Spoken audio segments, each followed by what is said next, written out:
वैसे जरूरी नहीं है, लेकिन वीडियो को लाइक या फिर डिसलाइक करने की कोशिश जरूर किया करें। तो जैसे इस मूवी का स्टार्ट होता है, हमें मूवी का मेन कैरेक्टर सियोंग दिखाया जाता है और उसकी बेटी का बर्थडे होता है। इसीलिए सियोंग की मदर उसे कुछ पैसे देती है ताकि वो अपनी बेटी को डिनर पर ले जा सके। लेकिन अब सियोंग को और पैसों की जरूरत होती है, तो इसीलिए वो अपनी मदर का एटीएम कार्ड चुरा लेता है। इसके बाद वो अपनी मदर के सारे पैसे चुरा लेता है और पैसों को वो लगा देता है हॉर्स राइडिंग में, और इस गेम में वो 4 मिलियन वॉन जीत जाता है। अब सियोंग ने एक कंपनी से बहुत सारे पैसे उधार ले रखे थे, तो इसीलिए वही लोग उसके पीछे पड़ जाते हैं। इसके बाद वो सियोंग को पकड़ ही लेते हैं और वो उसे काफी मारते हैं। और जब सियोंग उनके पैसे लुटाने के लिए अपने पॉकेट्स चेक करता है, तो वो देखता है कि उसके पास तो पैसे हैं ही नहीं, यानी वो वाले पैसे जिसने हॉर्स राइडिंग में जीते थे। और तब उसे याद आता है कि जब वो इन लोगों से बचकर भाग रहा था तो वो एक लड़की से टकरा गया था, तो जरूर उसी लड़की ने ही उसकी जेब काट ली। अब क्योंकि सियोंग के पास पैसे तो होते ही नहीं, तो इसीलिए वो लोग उसे 1 महीने का और टाइम देते हैं जिसमें कि वो उनके पैसे लौटा दे। इसके बाद सियोंग कुछ पैसों का अरेंज करता है और अपनी बेटी को डिनर पर ले जाता है। इसके बाद सियोंग जल्दी से स्टेशन पर पहुंचता है, लेकिन अनलकीली उसकी ट्रेन तो मिस हो गई थी। और जब सियोंग वहां पर बैठकर ट्रेन की आने का वेट कर रहा था कि तभी अचानक से उसके पास एक आदमी आता है, और ये अननोन पर्सन था, यानी सियोंग उसके बारे में कुछ नहीं जानता था। फिर वो अननोन पर्सन सियोंग को कहता है कि मैं तुम्हारे साथ एक गेम खेलना चाहता हूँ। वो सियोंग को कहता है कि अगर तुम इस गेम में जीत गए तो मैं तुम्हें 1 लाख वॉन दूंगा। तब इतने सारे पैसों का सुनकर सियोंग ये गेम खेलने के लिए एग्री हो जाता है। इसके बाद सियोंग काफी मार खाने के बाद ये गेम जीत जाता है, यानी वो 1 लाख वॉन हासिल कर लेता है। इसके बाद वो अननोन पर्सन सियोंग को एक कार्ड देता है, ये कहते हुए कि अगर तुम और पैसे जीतना चाहते हो तो इस कार्ड पर जो नंबर लिखा हुआ है उस पर कांटेक्ट करना। इसके बाद सियोंग जब अपने घर जाता है तो उसकी मदर उसे कहती है कि तुम्हारी बेटी अगले साल अपने स्टेप फादर के साथ यूएस में शिफ्ट हो रही है। यहाँ पर हमें ये पता चलता है कि सियोंग की डिवोर्स हो गई है और उसकी वाइफ ने दूसरी शादी भी कर ली है। लेकिन सियोंग कभी भी ये नहीं चाहता था कि उसकी बेटी उससे दूर जाए, लेकिन उसे बहुत सारे पैसे चाहिए होते हैं अपनी बेटी की कस्टडी वापस लेने के लिए, तो इसीलिए सियोंग उस कार्ड वाले नंबर पर कॉल करता है। इसके बाद सियोंग को एक गाड़ी में लाया जाता है जहाँ पर और भी लोग थे, लेकिन फिर उन सारे लोगों को बेहोश कर दिया जाता है। और जब उन सब लोगों की आँख खुलती है तो वो खुद को एक फैसिलिटी में पाते हैं जहाँ टोटल 456 लोग थे, और वो वहाँ पर एज अ प्लेयर थे क्योंकि उन सबको एक यूनिफॉर्म भी पहनाया हुआ था। इस फैसिलिटी का होस्ट यानी लीडर एक आदमी था जो कि फ्रंट मैन था वहाँ पर, और वो सब पर नजर रख रहा था। अब यहाँ पर एक कॉमन चीज थी कि जितने भी लोगों को वहाँ पर लाया गया था उन सब ने कर्जे लिए हुए थे बहुत ज्यादा। सियोंग वहाँ पर प्लेयर नंबर 1 से मिलता है जो कि एक बूढ़ा आदमी था। उस बूढ़े आदमी को ब्रेन ट्यूमर था, यही वजह थी कि वो यहाँ पर आया था क्योंकि उसकी लाइफ तो वैसे भी खत्म ही होने वाली थी। इसके बाद वहाँ पर 2 प्लेयर्स जिनमें लड़की का नाम सैब्यूक और लड़के का नाम जेंग होता है, उनके बीच फाइट होती है। अब यहाँ पर सैब्यूक वही लड़की थी जो सियोंग के पैसे लेकर भाग गई थी, यानी उसी ने उसकी जेब काटी थी। सियोंग तो उसे देखते ही पहचान लेता है, इसीलिए वो अपने पैसे मांगने के लिए उसके पास जाता है। तभी वहाँ पर कुछ गार्ड्स आ जाते हैं जिन्होंने पिंक कलर का यूनिफॉर्म पहना था और उनके फेस अच्छी तरह से कवर्ड थे। गार्ड्स उन सभी प्लेयर्स को बताते हैं कि तुम्हें यहाँ पर टोटल 6 गेम्स खेलनी होंगी और जो इस गेम का विनर होगा उसे बहुत सारे पैसे मिलेंगे।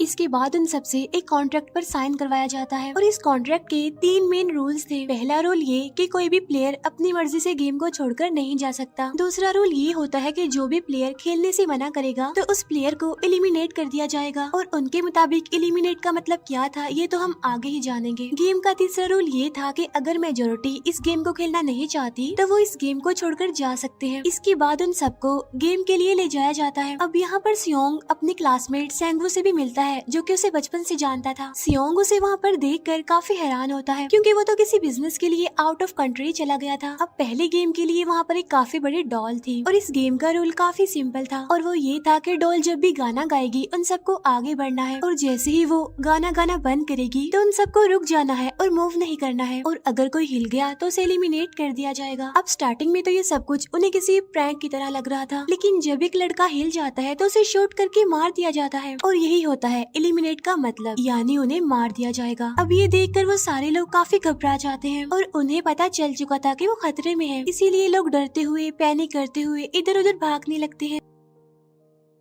लेकिन अब क्योंकि गेम का रूल था इसीलिए जो भी हिलता है उसे मार दिया जाता है और जितने भी सर्वाइवर होते हैं वो किसी न किसी तरह इस गेम को कंप्लीट कर ही लेते हैं। लेकिन जो लोग मर जाते हैं उनकी डेड बॉडीज को वहाँ से ले जाया जाता है और अब 456 प्लेयर्स में से सिर्फ 255 ही रह गए थे। अब क्योंकि वो सारे प्लेयर्स इतना ज्यादा डर जाते हैं कि अब कोई भी गेम खेलना नहीं चाहता था। लेकिन जैसा कि रूल नंबर 3 था कि अगर मेजोरिटी चाहे तो वो ये गेम स्किप कर सकती है, तो इसीलिए उनका लीडर यानी फ्रंटमैन वोटिंग करवाता है। लेकिन इससे पहले उन्हें प्राइज मनी दिखाई जाती है यानी जो विनर को मिलेगी। लेकिन इन केस अगर कोई गेम को छोड़कर चला जाएगा तो ये सारे पैसे मरे हुए प्लेयर्स की फैमिलीज को मिल जाएंगे और ये prize money total 45 billion won होती है। इसके बाद वोटिंग करवाई जाती है जिसमें मेजोरिटी इस गेम को खेलना नहीं चाहती थी, तो इसीलिए गेम को यहीं पर स्टॉप कर दिया जाता है। लेकिन अगर कभी फ्यूचर में वो लोग चाहें तो इस गेम को रीज्वाइन कर सकते हैं। इसके बाद सभी लोगों को उनके घरों पर छोड़ दिया जाता है। नेक्स्ट डे सियोंग पुलिस स्टेशन जाता है और वहाँ पर वो पुलिस को सारी बात बता देता है। लेकिन उन लोगों को सियोंग की बातों पर यकीन नहीं होता और उल्टा वो लोग उसे पागल समझने लग जाते हैं। इसके बाद सियोंग उन्हें वही वाला कार्ड दिखाता है, लेकिन हैरान कर देने वाली बात तो ये है कि उस पर जो नंबर था वो रॉन्ग था। इसके बाद सियोंग जब घर जाता है तो उसकी मदर वहाँ पर नहीं होती। उधर सियोंग का क्लासमेट सेंगवू अपनी मदर को छुपकर देख रहा होता है और तभी वहाँ पर सियोंग भी आ जाता है। यहाँ पर सेंगवू अपसेट होते हुए सियोंग को बताता है कि मेरे ऊपर 6 बिलियन का कर्ज है। वो बताता है कि मैंने क्लाइंट्स के पैसे लेकर स्टॉक मार्जिन में लगा दिए थे, लेकिन अनलकीली वो सारे पैसे डूब गए। और तभी सियोंग के पास हॉस्पिटल से कॉल आती है। सियोंग की मदर का पाँव काफी इंजर्ड था, लेकिन डायबिटीज का ट्रीटमेंट ना होने की वजह से उनकी चोट और ज्यादा बढ़ गई। तब डॉक्टर सियोंग को बताते हैं कि तुम्हारी मदर का ट्रीटमेंट हो सकता है, लेकिन इसके लिए हमें इनका पाँव काटना होगा। लेकिन इस ऑपरेशन में बहुत सारे पैसे लगने वाले थे। लेकिन जाहिर सी बात है सियोंग के पास इतने पैसे तो होते नहीं। इवन उसने तो अपनी मदर के इंश्योरेंस के पैसे भी उड़ा दिए थे। तब इसीलिए सियोंग पैसे मांगने के लिए अपनी वाइफ के पास जाता है, लेकिन उसकी वाइफ उसे पैसे देने से इनकार कर देती है। फिर उसकी वाइफ अपने हस्बैंड को बताती है कि सियोंग आया था पैसे मांगने के लिए और तभी उसका हस्बैंड सियोंग को पैसे देने आता है। साथ साथ उसे ये भी कहता है कि मेरी फैमिली से दूर रहो। लेकिन सियोंग उसे मारने लगता है और तभी उसकी बेटी भी वहाँ पर आ जाती है। इसके बाद सियोंग का एक फ्रेंड अपने बॉस के पास पैसे मांगने जाता है, लेकिन उसका बॉस उसे पैसे देने से मना कर देता है, तो इसीलिए उन दोनों के बीच फाइट होने लगती है। इस फाइट के दौरान उसके बॉस का हाथ मशीन में आ जाता है, तो मौके का फायदा उठाकर सियोंग का फ्रेंड पैसे लेकर वहाँ से भाग जाता है। फिर इसके बाद सियोंग का फ्रेंड अपने घर आकर अपनी वाइफ को कहता है कि पहली फ्लाइट लो और जाओ यहाँ से। इसके बाद सईब्यूक एक एजेंट से मिलती है क्योंकि उसने अपनी मदर को नॉर्थ एरिया से साउथ एरिया में लाना था। सईब्यूक वही लड़की जिसने सियोंग की जेब काटी थी, लेकिन यहाँ अपनी मदर को लाने के लिए सईब्यूक को बहुत सारे पैसों की जरूरत थी। अब सईब्यूक का एक छोटा भाई भी होता है जिससे उसने प्रॉमिस किया होता है कि मैं मदर को जरूर ले आऊंगी। इसके बाद हमें एक ऑफिसर दिखाया जाता है और इस ऑफिसर का भाई कुछ टाइम से मिसिंग था, इसीलिए वो ऑफिसर अपने भाई के घर जाता है, जहाँ उसे पता चलता है कि उसका भाई तो पिछले कुछ दिनों से अपने घर पर भी नहीं आया। और जब वो ऑफिसर घर को चेक कर रहा होता है तो उसे एक कार्ड मिलता है वहाँ पर, और इस ऑफिसर ने सेम ऐसा ही कार्ड पुलिस स्टेशन में सियोंग के पास भी देखा था, तो इसीलिए वो ऑफिसर सियोंग के पास जाकर उससे इस बारे में पूछता है, लेकिन सियोंग उसे कुछ नहीं बताता। इसके बाद सियोंग जब अपने घर जाता है तो उसे वो कार्ड दोबारा मिल जाता है वहाँ पर। अब सियोंग डिसाइड करता है कि वो दोबारा से उस गेम को ज्वाइन करेगा, इसीलिए सभी प्लेयर्स को एक शिप के पास ले जाया जाता है। इधर ही वो ऑफिसर भी गाड़ियों का पीछा करते हुए उस शिप तक आ जाता है। वो एक गार्ड को मारकर उसे पानी में फेंक देता है। इसके बाद उन सभी प्लेयर्स को एक आइलैंड पर मौजूद फैसिलिटी में लाया जाता है। अब यहाँ पर उन्हें जरा भी अंदाजा नहीं था कि अगला गेम कौन सा होगा और उसे कैसे खेला जाएगा। इसके बाद वो लोग अपनी अलग अलग टीम्स बना लेते हैं। रात को सईब्यूक और उसकी फीमेल फ्रेंड वॉशरूम जाते हैं। यहाँ पर सईब्यूक गार्ड्स की नजरों से बचते हुए उस फैसिलिटी को एक्सप्लोर करने लगती है। तभी वो देखती है कि गार्ड्स बड़े बड़े बर्तनों में कुछ बना रहे हैं,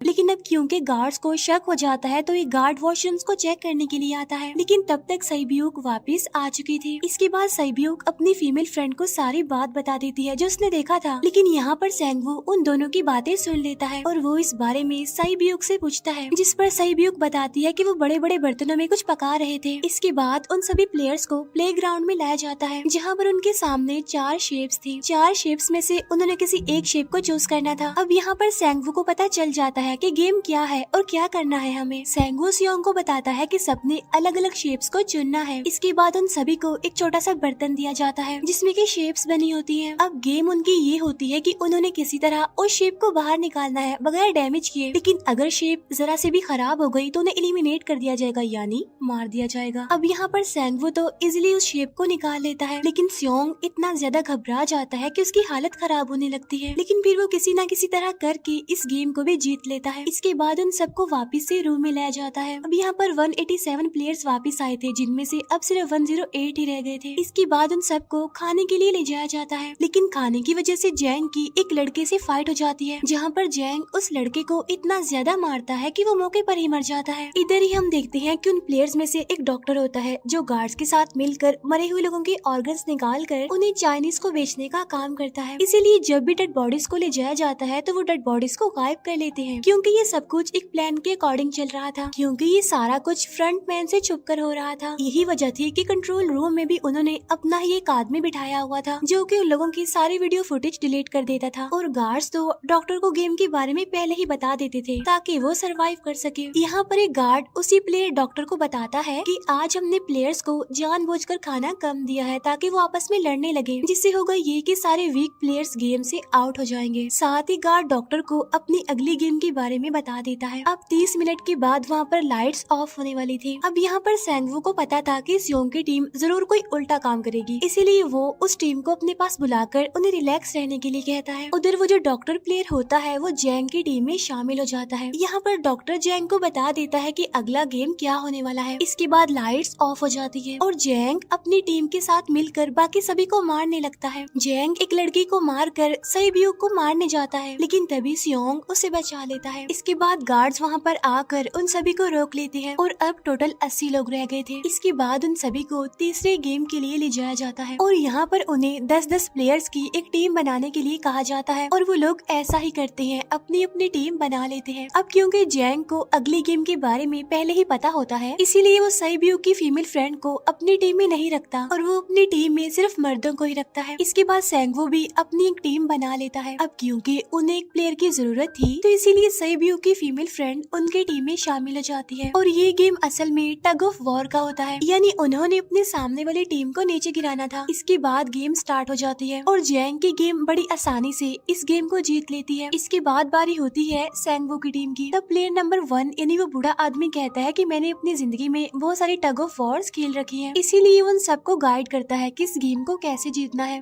तो इसीलिए वो लोग किसी न किसी तरह करके इस गेम को जीत जाते हैं। फिर दिखाया जाता है कि 30 मिनट के बाद दोबारा से लाइट्स ऑफ हो जाएंगी, जिस पर सेंगवू उन सबको कहता है कि रेडी रहना। तो इसीलिए वो डिसाइड करते हैं कि एक एक करके हम पहरा देंगे। अब जैंग की टीम में एक से बढ़कर एक चालाक प्लेयर था, तो इसीलिए जैंग को डर होता है कि कहीं उसकी टीम उसे ही साइड पर न लगा दे, यानी उसे ही अपने रास्ते से न हटा दे। दूसरी तरफ डॉक्टर और गार्ड्स मिलकर डेड बॉडी की ऑर्गन्स निकाल रहे होते हैं और इन ऑर्गन्स को डिलीवर करने जाना था गार्ड नंबर 28 एंड 29। तब वो सभी एक डेड बॉडी के बारे में बातें करने लगती हैं जिसकी सिर्फ एक किडनी थी और वो उसे ज़ॉम्बी कह रहे थे। अब यहाँ पर जो गार्ड नंबर 29 था, यानी जिसने वो ऑर्गन्स डिलीवर करने जाने थे, वो कोई और नहीं बल्कि वो ऑफिसर था जो गार्ड के बेस में वहाँ पर आया था। और ये सब बातें सुनकर उसे शक होता है कि शायद ये लोग मेरे भाई की बात कर रहे हैं, क्योंकि उसकी भी एक ही किडनी थी। इसके बाद नंबर 28 और 29 यानी वो ऑफिसर ऑर्गन्स को डिलीवर करने के लिए चले जाते हैं। रास्ते में वो ऑफिसर नोटिस करता है कि टनल में तो बॉम्ब लगा हुआ है। तब नंबर 28 उसे बताता है कि जब हम यहाँ से बाहर निकलेंगे तो इस जगह को ब्लास्ट कर दिया जाएगा। अब यहाँ पर वो ऑफिसर नंबर 28 से और इन्फॉर्मेशन लेने की कोशिश करता है, इसीलिए नंबर 28 को उस पर डाउट होने लगता है, इसीलिए वो उस ऑफिसर को अपना फेस दिखाने के लिए कहता है। अब यहाँ पर वो ऑफिसर अपना फेस भी दिखा देता है, साथ साथ वो नंबर 28 पर गन पॉइंट भी कर देता है। साथ साथ वो ऑफिसर उससे एक किडनी वाले आदमी के बारे में पूछता है कि वो कौन है जिसे तुम ज़ॉम्बी कहते थे, जिस पर वो नंबर 28 उससे कहता है कि वो तो एक लड़की थी। अब यहाँ पर नंबर 28 उस ऑफिसर को कहता है कि तुम लीडर के रूम में जाकर सारी इन्फॉर्मेशन देख सकते हो, वहाँ पर सबका डाटा है। ये जानने के बाद वो ऑफिसर नंबर 28 को मार डालता है। उधर वो डॉक्टर गार्ड से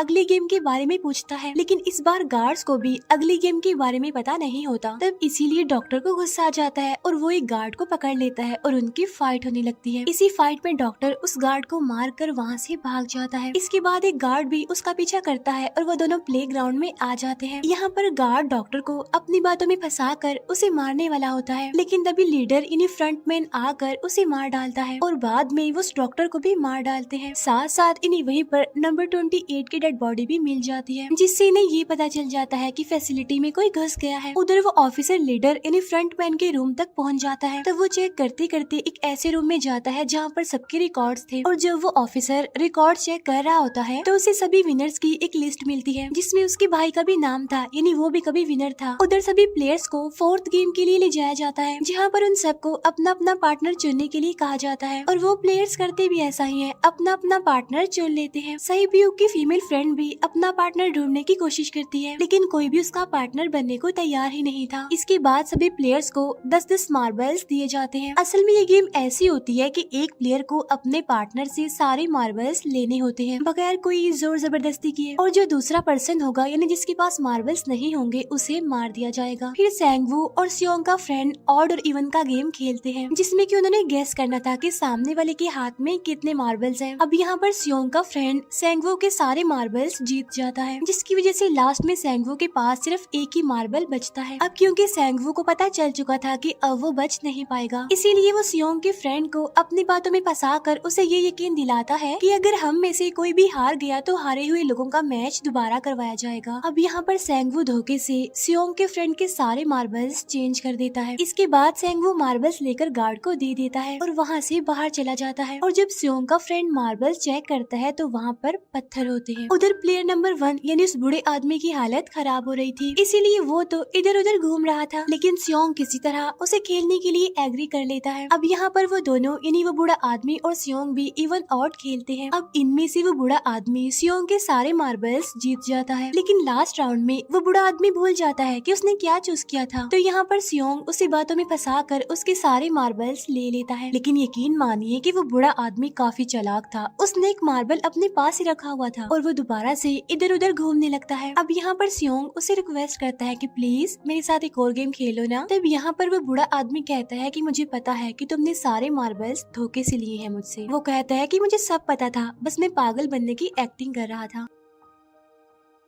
तभी सुनकर सियोंग को उस पर तरस आ जाता है और वो उसे ही सारे मार्बल्स दे देता है। उसके बाद सहीब्यूक और उसकी फीमेल फ्रेंड भी गेम खेल रहे होते हैं। उनकी गेम ये होती है कि जो मार्बल्स को दीवार के ज्यादा करीब फेंकेगा वो ही जीतेगा। पहले सहीब्यूक अपने मार्बल्स फेंकती है, लेकिन जब सहीब्यूक की फ्रेंड की बारी आती है तो वो अपने सारे मार्बल्स फेंक देती है। लेकिन जब सहीब्यूक ये देख लेती है तो वो अपने फ्रेंड को दोबारा फेंकने के लिए कहती है, जिस पर उसकी फ्रेंड कहती है कि नहीं सहीब्यूक, मैं बिल्कुल अकेली हूँ, मेरे पीछे तो कोई भी नहीं है, लेकिन अगर तुम्हें कुछ हो गया तो ये अच्छी बात नहीं है, तुम्हारे पीछे तुम्हारा छोटा भाई है, तुम्हारा वेट कर रहा है वो। और इसी वजह से सहीब्यूक की फ्रेंड को मार दिया जाता है। इसके बाद उन सबकी डेड बॉडीज को वहाँ से ले जाया जाता है। इसके बाद वो सब वापिस से रूम में आ जाते हैं। यहाँ पर जैंग देखता है कि सहीब्यूक की वो वाली फ्रेंड तो अभी तक जिंदा है, जो कि बड़ी आराम से बैठी हुई थी। अब यहाँ पर हमें पता चलता है कि सहीब्यूक की ये वाली फ्रेंड जैंग की भी फ्रेंड थी, लेकिन अब क्योंकि उन दोनों के बीच किसी बात को लेकर क्लैश चल रहा था तो इसीलिए जैंग की वो फ्रेंड उसे बुली करने लगती है। इसके बाद फ्रंटमैन को एक डेड बॉडी के पास उस ऑफिसर का आईडी कार्ड मिल जाता है। तभी फ्रंटमैन को पता चलता है कि उसके सारे वीआईपीज आ चुके हैं, तो इसीलिए फ्रंटमैन उन्हें लेने के लिए चला जाता है। फिर सारे वीआईपीज को उनके रूम में लाया जाता है। इसके बाद फ्रंटमैन वीआईपीज के आने के बारे में एक और आदमी को जाकर बताता है, और यही आदमी मेन होता है। और ये कौन होता है हम ये आगे जानेंगे। फिर नेक्स्ट डे उन सबको 5वें गेम के लिए लाया जाता है, जहाँ पर 1 से लेकर 16 तक नंबर पड़े होते हैं, और वो सभी प्लेयर्स अपना अपना नंबर ले लेते हैं। नंबर का मतलब ये था कि जो नंबर भी एक प्लेयर पर आएगा उसके मुताबिक उसकी बारी आएगी। अब यहाँ पर लास्ट में पहला और आखिरी नंबर रह जाता है, यानी 1 और 16। तो यहाँ पर सियोंग कंफ्यूज हो जाता है कि उसे कौन सा नंबर चूज करना चाहिए। अगर उसने पहला नंबर लिया तो वो फंसेगा और मरेगा, क्योंकि उसे नहीं पता कि गेम क्या है। और अगर लास्ट नंबर लेगा तो क्या पता उसकी बारी ही ना आए, टाइम कम रह जाए। और तभी वहाँ पर एक आदमी आ जाता है और वो सियोंग को कहता है कि मुझे पहला नंबर चाहिए, क्योंकि मैं अपनी जिंदगी में कभी भी फर्स्ट नंबर पर नहीं आया। फिर इसके बाद उन्हें गेमिंग रूम में लाया जाता है। अब इस गेम का रूल ये होता है कि दिए हुए टाइम में उन्हें ब्रिज की दूसरी साइड पर जाना है। अब इसके बीच में दो तरह के ग्लास लगे होते हैं, एक तो होता है आम ग्लास और एक होता है टेम्पर्ड ग्लास। आम ग्लास पर पाँव रखते ही वो टूट जाएगा और वो लोग नीचे गिर जाएंगे। इसके बाद गेम स्टार्ट हो जाता है और वो लोग एक एक करके मरने लगते हैं। फिर एक टाइम ऐसा आता है जब जैंग सबके सामने होता है और वो आगे ही नहीं बढ़ रहा होता। अब उनके पास एक ही रास्ता था, या तो वो आगे जाए या सारे ही मर जाएं। और तभी जैंग के सामने उसकी वही फ्रेंड आ जाती है जो उसे बुली कर रही थी, और वो जैंग को कहती है कि मैंने तुम्हें कहा था कि जिस दिन तुमने मुझे धोखा दिया मैं तुम्हें मार दूंगी। इसके बाद वो जैंग को पकड़ लेती है और उसे लेकर नीचे कूद जाती है, जिसकी वजह से उन दोनों की मौत हो जाती है। अब वहाँ पर एक आदमी था जो कि ग्लास कंपनी में काम करता था और उसे पता था कि टेम्पर्ड ग्लास कौन सा है, लेकिन जब फ्रंट मैन को इस बात का पता चल जाता है तो वो लाइट्स ऑफ करवा देता है ताकि वो ग्लास को पहचान ही ना पाए। अब लास्ट में एक ही स्टेप बचता है और उनके पास तो टाइम ही नहीं था, इसीलिए सेंगवू उस आदमी को धक्का दे देता है। तो यहाँ पर सेंगवू, सियोंग और सैब्यूक ब्रिज को पार कर लेते हैं, लेकिन ग्लास टूटने की वजह से उन्हें काफी चोट लग जाती है, खास तौर पर सैब्यूक को।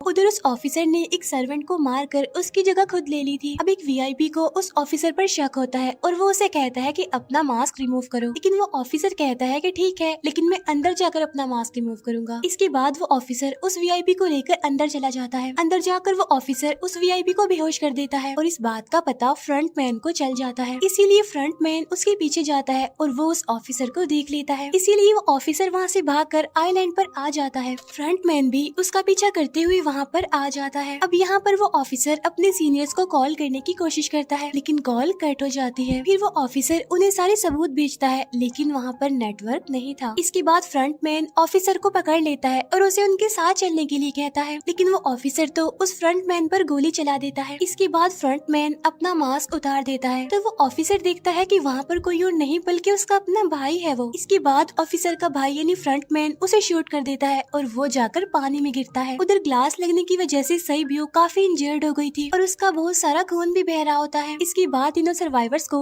डिनर के लिए ले जाया जाता है और उनके पास एक एक नाइफ भी रख दिया जाता है, मतलब रात में उन तीनों में से कोई भी एक दूसरे को मार देगा। तभी सियोंग नोटिस करता है कि सैब्यूक की हालत काफी खराब है, इसीलिए वो सैब्यूक को कहता है कि फिक्र मत करो, हम दोनों साथ हैं और इस गेम में हम दोनों मिलकर सेंगवू को हरा देंगे। इसके बाद हम दोनों यहाँ से बाहर निकल जाएंगे और पैसों को आधा आधा डिवाइड कर लेंगे। सैब्यूक उसे बताती है कि मेरा एक छोटा भाई है जिसे मैं ऑर्फनेज में छोड़कर आई हूँ, और अगर हम दोनों में से कोई भी जिंदा बचकर बाहर जाएगा तो उसे उन दोनों की फैमिलीज का ख्याल रखना होगा। अब सैब्यूक की हालत काफी खराब थी, उसे डॉक्टर की जरूरत थी, इसीलिए सियोंग कोई मदद लाने के लिए जाता है, लेकिन जब तक वो वापस आता है तब तक सेंगवू सैब्यूक को मार चुका था। फिर नेक्स्ट डे उन दोनों को गेम नंबर 6 यानी लास्ट गेम के लिए ले जाया जाता है। गेम का रूल बड़ा ही सिंपल था कि मार दो या मर जाओ, और इस गेम का नाम होता है स्क्विड गेम। इसके बाद गेम स्टार्ट हो जाती है और उन दोनों के बीच काफी फाइट होती है, लेकिन लास्ट में सेंगवू की हालत खराब होने लगती है। तभी सियोंग कहता है कि मैं इस गेम को रोकना चाहता हूँ, और तभी सियोंग सेंगवू को उसके साथ चलने के लिए कहता है, लेकिन सेंगवू तो अपने आप को ही मार डालता है, जिसकी वजह से सियोंग गेम जीत जाता है। फिर फ्रंट मैन सियोंग को कहता है कि तुम बहुत अच्छा खेले, लेकिन मुझे इसकी उम्मीद नहीं थी। इसके बाद सियोंग को उसके घर पर छोड़ दिया जाता है और उसके पास एक एटीएम कार्ड भी था, और जब सियोंग उस एटीएम कार्ड को जाकर चेक करता है तो वो दिखता है कि सारे पैसे उसके अकाउंट में भेज दिए जाते हैं। इसके बाद सियोंग अपने घर जाता है, लेकिन तब तक उसकी मदर की डेथ हो जाती है। इसके बाद हमें 1 साल बाद का सीन दिखाया जाता है, जहाँ पर हम देखते हैं कि सियोंग की हालत काफी खराब हो गई है, यानी वो अब काफी नशा करने लग गया है और उसने अब तक उन पैसों को हाथ तक नहीं लगाया। एक दिन एक फूल बेचने वाली औरत सियोंग के पास आती है और वो उसे सेम वैसा ही कार्ड देती है जिसमें एक एड्रेस लिखा हुआ था, और फिर सियोंग उस एड्रेस पर जाता है, जहाँ पर उसे पता चलता है कि ये सारा किया धरा किसी और का नहीं बल्कि उस बूढ़े का है, प्लेयर नंबर 1 का, और वो अभी भी जिंदा है। यहाँ पर वो बूढ़ा आदमी सियोंग को बताता है कि मैं अपनी लाइफ से बोर हो चुका था और ये सारी गेम मैंने अपने क्लाइंट्स के साथ मिलकर बनाई ताकि मैं लोगों को मरता हुआ देखकर एंजॉय कर सकूं, लेकिन हाँ, हमने किसी को मजबूर नहीं किया था ऐसा करने के लिए, और मैंने गेम में इसीलिए पार्टिसिपेट किया क्योंकि गेम देखने से ज्यादा उसे खेलने में मजा आता है। वो कहता है जो पैसे तुम्हारे पास हैं वो मेरे ही हैं, और ये कहते ही उस बूढ़े आदमी की मौत हो जाती है। इसके बाद सियोंग सैब्यूक के छोटे भाई के पास जाता है और उसे लेकर वो जाता है सेंगवू की मदर के पास, और वो सेंगवू की मदर को कहता है कि इस बच्चे का ख्याल रखना, साथ साथ वो उसे एक बैग भी देता है जिसमें बहुत सारे पैसे होते हैं। इसके बाद सियोंग स्टेशन पर जाता है, जहाँ पर उसे वही अननोन पर्सन मिलता है जो कि उसे मूवी के स्टार्ट में भी मिला था। यहाँ पर सियोंग उसका पीछा भी करता है, लेकिन तब तक वो भाग चुका था। फिर सियोंग उस कार्ड वाले नंबर पर कॉल करता है और वो पूछता है कि तुम लोग कौन हो और लोगों के साथ ऐसा क्यों कर रही हो, क्यों खेल रही हो लोगों की जिंदगी से। लेकिन आगे से उसे रिस्पॉन्स आता है कि सियोंग, अगर तुमने जिंदा बचना है तो प्लेन में चढ़ जाओ। और इसी के साथ ये मूवी यहीं पर एंड हो जाती है। Thank you for watching.